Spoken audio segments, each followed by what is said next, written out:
ओम शांति। आज सुनते हैं प्यारे बाबा की 17 अप्रैल 69 की अव्यक्त मुरली। मुरली का टाइटल है ब्राह्मणों का मुख्य संस्कार सर्वस्व त्यागी। आज की मुरली से 4 क्वेश्चन। नंबर 1, संगठन के लिए कौन सी 4 बातें जरूरी हैं? नंबर 2, ब्रह्मा बाबा का मुख्य संस्कार कौन सा था? नंबर 3, पुरुषार्थ का अर्थ क्या है? लास्ट, किस बात में प्रभावित नहीं होना है? तो ये 4 क्वेश्चन आज की मुरली से। मुरली बहुत अच्छी। तो सुनते हैं बाबा की 17 अप्रैल 69 की मुरली। ब्राह्मणों का मुख्य संस्कार सर्वस्व त्यागी। आप सभी का संगठन खास किस लिए मंगाया है? संगठन के लिए मुख्य 4 बातें जरूरी हैं। नंबर 1, आपस में एक दो में स्नेह। नंबर 2, नजदीक संबंध। नंबर 3, सर्विस की जिम्मेवारी। और नंबर 4, ज्ञान योग की धारणा का सबूत। ये 4 बाबा ने संगठन के लिए मुख्य 4 बातें। क्वेश्चन था ना, कौन सी 4 बातें जरूरी? आपसी स्नेह, नजदीक संबंध, सर्विस की जिम्मेवारी और ज्ञान योग की धारणा का सबूत। इन चारों बातों में तैयार हो। एक दो में स्नेही कैसे बनना होता है? स्नेही बनने का साधन कौन सा है? वह जो एक दो से दूर हो जाते हैं उसका कारण यह है, क्या एक दो से दूर हो जाते हैं उसका कारण क्या है? बाबा ने कहा उसका कारण है वास्तव में क्योंकि एक दो के संस्कार, एक दो के संकल्प नहीं मिलते हैं। सभी के संकल्प संस्कार एक हो भी कैसे सकते? वो मिलेंगे भी नहीं। हाँ, तो संस्कार तो किसी ने कहा हर एक के अपने अपने होते हैं। संगम युगी ब्राह्मणों का मुख्य संस्कार कौन सा है? अब बताओ, बाबा ने पूछा। साकार रूप में मुख्य संस्कार कौन सा था? जो ब्रह्मा का संस्कार वो ब्राह्मणों का। साकार ब्रह्मा का मुख्य संस्कार कौन सा था? ब्रह्मा में तो वह संस्कार संपूर्ण रूप से देख लिया, लेकिन ब्राह्मणों में यथा योग यथा शक्ति। उनका मुख्य संस्कार था सर्वस्व त्यागी। सर्वस्व त्यागी बनना। फिर बाबा ने कहा निराकार निरंकारी का मतलब ही है। हाँ, पता लगा? ये दूसरे क्वेश्चन का उत्तर। ब्रह्मा का मुख्य संस्कार क्या है? क्या है? सर्वस्व त्यागी। निरंकारी का भी है सर्वस्व त्यागी। अपना सभी कुछ त्याग कर लेते हैं। सर्वस्व त्यागी होने से सर्वगुण आ जाते हैं। तो दूसरों के अवगुणों को ना देखना, हाँ, यह भी त्याग है। त्याग का अभ्यास होगा तो यह भी त्याग कर सकेंगे। सर्वस्व त्यागी अर्थात देह के भान का भी त्याग। तो ब्राह्मणों का मुख्य संस्कार है सर्वस्व त्यागी। इस त्याग में मुख्य गुण कौन से आते हैं? सरलता और सहनशीलता। जिसमें सरलता सहनशीलता होगी वह दूसरों को भी आकर्षण जरूर करेंगे और एक दो के स्नेही बन सकेंगे। अगर सरलता नहीं तो स्नेह भी नहीं हो सकता। एक दो में स्नेही बनना है तो उसका तरीका यह है, एक तो सर्वस्व त्यागी सहित। इस सर्वस्व त्यागी से सरलता सहनशीलता आपे ही आएगी। सर्वस्व त्यागी की निशानी होगी क्या? सरलता और सहनशीलता। साकार रूप में भी देखा है ना, जितना ही नॉलेजफुल उतना ही सरल स्वभाव, जिसको कहते हैं बचपन के संस्कार। बुजुर्ग का बुजुर्ग और बचपन का बचपन।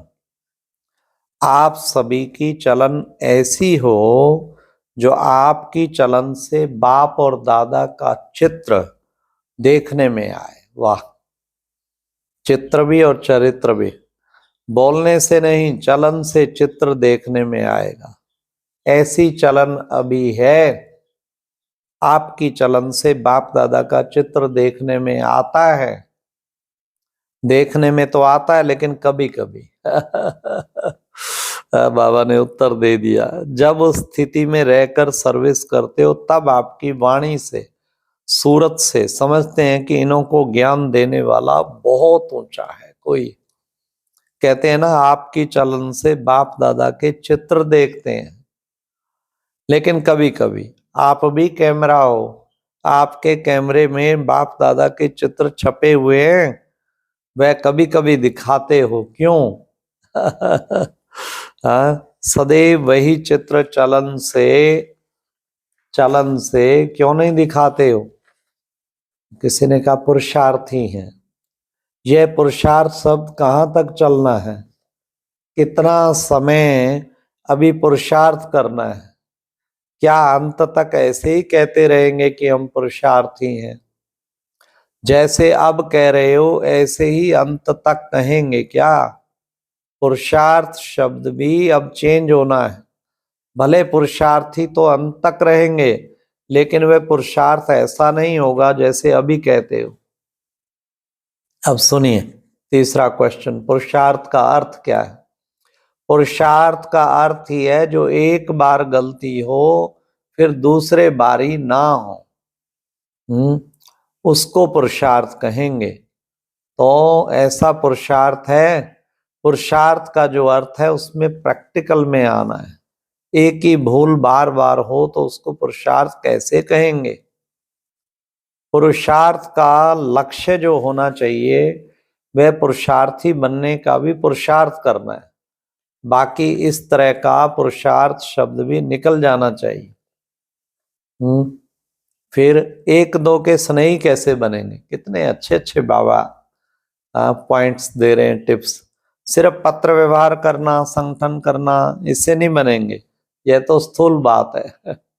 लेकिन एक दो के स्नेही तब बनेंगे जबकि संस्कार और संकल्पों को एक दो से मिलाएंगे।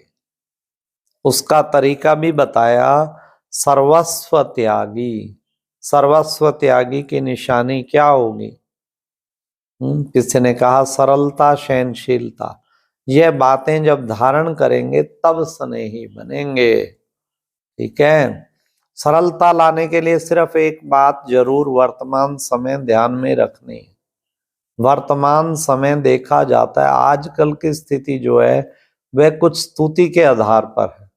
स्तुति और निंदा दो शब्द है ना, तो वर्तमान समय स्तुति के आधार पर स्थिति है, अर्थात जो कर्म करते हैं उनके फल की इच्छा व लोभ रहता है। कर्तव्य के फल की इच्छा ज्यादा रखते हो, स्तुति नहीं मिलती है तो स्थिति भी नहीं रहती। स्तुति होती है तो स्थिति भी रहती है। अगर निंदा होती है तो निधन के बन जाते प्रशंसा हो गई तो ऐसे लगता है खीर की प्लेट मिल गई, और निंदा हुई तो निधन के बन गए। अपनी स्टेज को छोड़ देते और धनी को भी भूल जाते।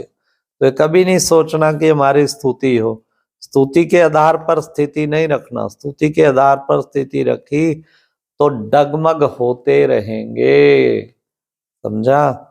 जो अनन्य हैं उन्हों का प्रभाव दिन प्रतिदिन आपे ही निकलेगा, लेकिन प्रभाव में खुद ही प्रभावित नहीं होना। प्रश्न था ना, किस बात में प्रभावित नहीं होना। यहां ही फल को स्वीकार कर लिया तो भविष्य फल को खत्म कर लेंगे।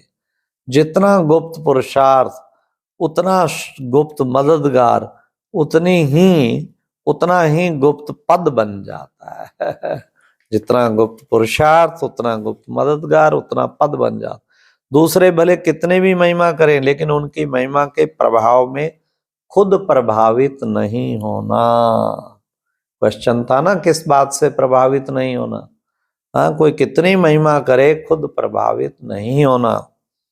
कोई भी कार्य करना है तो संगम पर ठहर कर जजमेंट करनी होती है, क्योंकि आप सभी संगम युगी कहलाते हो। तुम्हारा खान पान, पहनना आदि सभी बीच का ही है। इस रीति जो जजमेंट करते हो तो बीच की स्थिति में स्थित होकर दोनों तरफ की जजमेंट करके चलना। यह भी लक्ष्य दिया हुआ है, कहाँ बालक हो चलना है तो कहाँ मालिक हो चलना है। जहां मालिक हो चलना है वहां बालक नहीं बनना, और जहां बालक बनना है वहां मालिक नहीं बनना। यह भी बहुतों में मिसअंडरस्टैंडिंग हो जाती, यह भी चेकिंग बहुत रखनी है।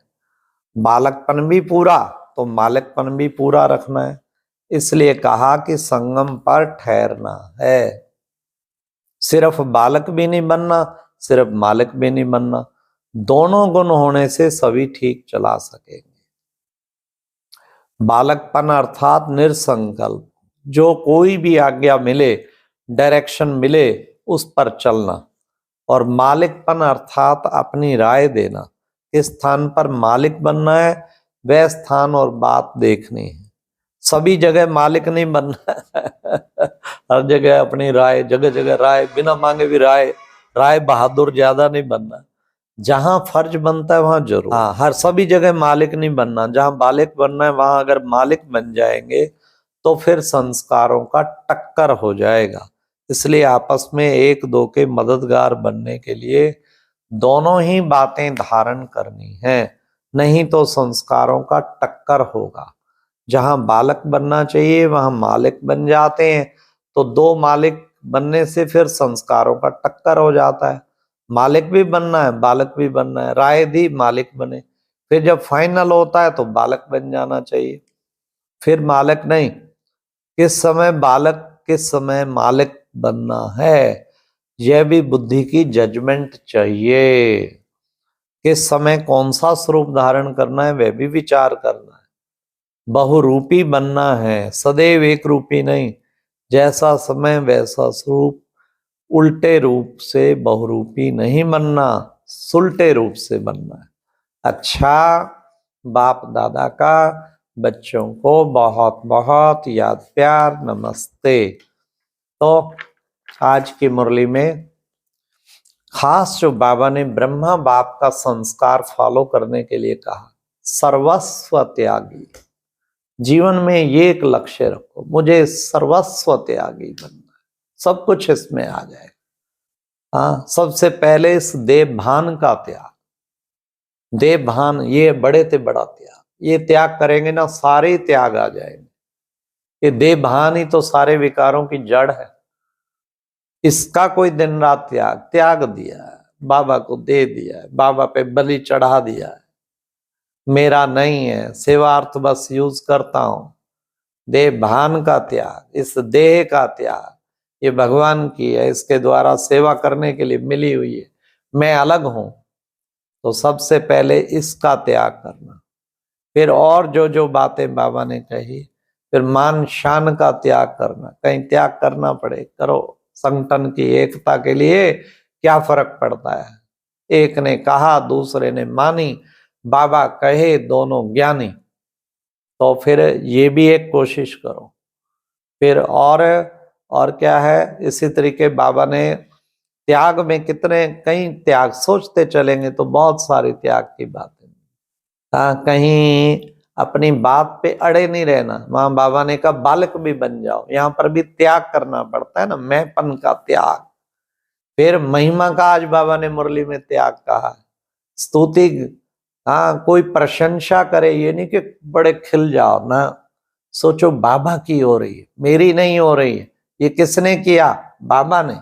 बाबा ने कहा था कभी प्रशंसा मिले ना बच्चे, उसे या तो बाबा को भोग लगा दो या ब्राह्मण परिवार को भोग लगा दो या तो कहो भाई आप सबके कारण ही ये संभव हुआ है, केवल मेरी बात नहीं, मेरे कारण। या ब्रह्मा बाप शिव बाबा को भोग लगा दो, बाप दादा। तो स्तुति स्वीकार की तो ढीलापन आता जाएगा, फिर कच्चे हो जाएंगे, फिर योग नहीं लगेगा। फिर हमेशा गाड़ी स्टार्ट ही जब स्तुति का पेट्रोल प्रशंसा मिलेगी तब गाड़ी स्टार्ट हो। इसलिए कईयों को प्रशंसा दे दे के ही चलाना पड़ता है, नहीं तो उनकी गाड़ी रुक जाती है तो बाबा ने कहा स्तुति का भी त्याग। हाँ, कोई कितना भी आपसे प्रभावित हो, आप प्रभावित ना हो, आप बाप पर प्रभावित हो, इसका भी त्याग।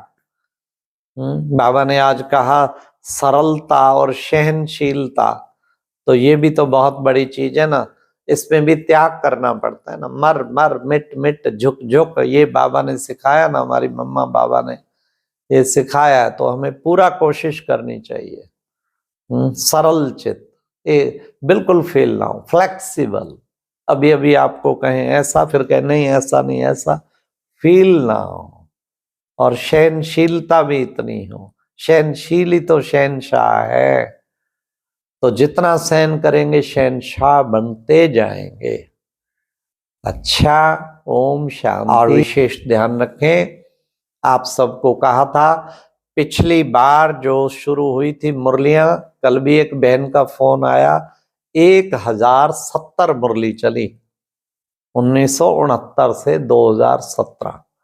तो हमने उनको कहा था आपको सम्मानित किया जाएगा जिन्होंने एक भी मुरली मिस नहीं।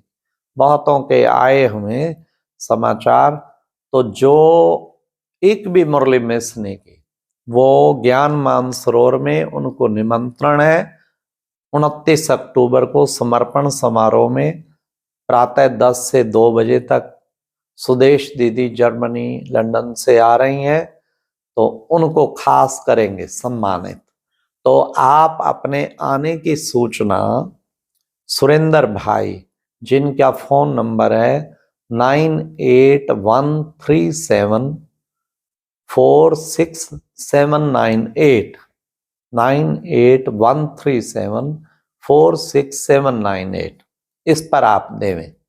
दूसरा, जो ट्रेनिंग करना चाहते हैं कैसे सीखें, लेक्चर जगह जगह हम करना चाहते हैं, टीचर बहने भी या कोई भी, उनको उनके लिए 21-22 को थॉट कैफे प्रोग्राम रखा है, जिसमें ऐसी ट्रेनिंग देने के लिए भिन्न भिन्न फैकल्टीज इंडिया से, माउंट आबू से आएंगे। तो उसकी सूचना भी सुरेंद्र भाई को जो नंबर दिया उस पर देवें। 21 प्रातः वो ट्रेनिंग 9:30 शुरू होगी और 22 संडे शाम को पूरी हो। अच्छा, ओम शांति। और अब यह एक बहुत अच्छी वीडियो भी जरूर देखें।